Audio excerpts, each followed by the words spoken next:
काल दुपारी जेवण केल्यानंतर फॅन खाली बसले, कारण खूप जास्त गरम होत होतं. तर फॅन खाली बसल्यावर एवढे डोळे पेंगायला लागले, म्हटलं थोडा वेळ पडते. जरा वेळ झोपले, अगदी 10 ते 15 मिनिटं झोपले असेल, पण असं तोंड आणि डोळे सुजलं होतं जसं काय मी 2 ते 3 तास झोप काढले.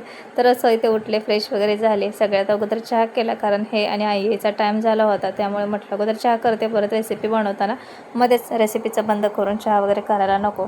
तर इथे चहा करून घेतला आणि मला स्नॅक्सचा पदार्थ बनवायचा होता. म्हटलं चहासोबत सगळ्यांना खायला येईल आणि मला रेसिपी पण होईल. तर इथे मी पोहे आणि बटाटा मिक्स करून स्नॅक्स बॉल बनवत होते.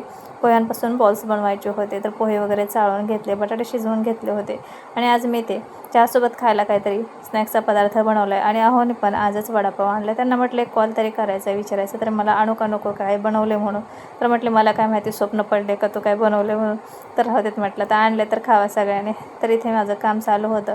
तर इथं मणीचं पिल्लू एवढी मस्ती करत होतं ना, पडद्यासोबत खूप जास्त खेळत होतं. हे पहा, एवढा आगाऊपणा करते आहे तर छोटंच, पण खूप जास्त खेळते. त्याच्या शेपटीला सुद्धा खेळत होतं.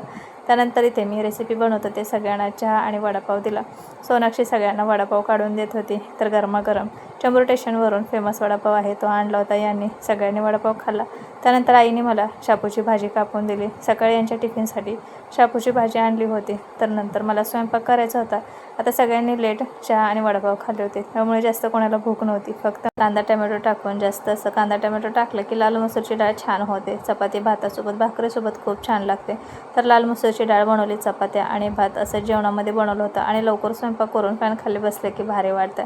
त्यानंतर बाकीचे आपल्याला कामं आहेतच, किचन पुसायचं, भांडे घासायचे, सगळ्यांचे जेवणं व्हायचे, हे ते आहेच. पण अगोदर स्वयंपाक केलं की असं बसायला भेटलं की भारी वाटतं. तर असं शॉर्ट व्हिडिओ, आणखी व्हिडिओ पाहण्यासाठी सबस्क्राईब, लाईक करा. बाय.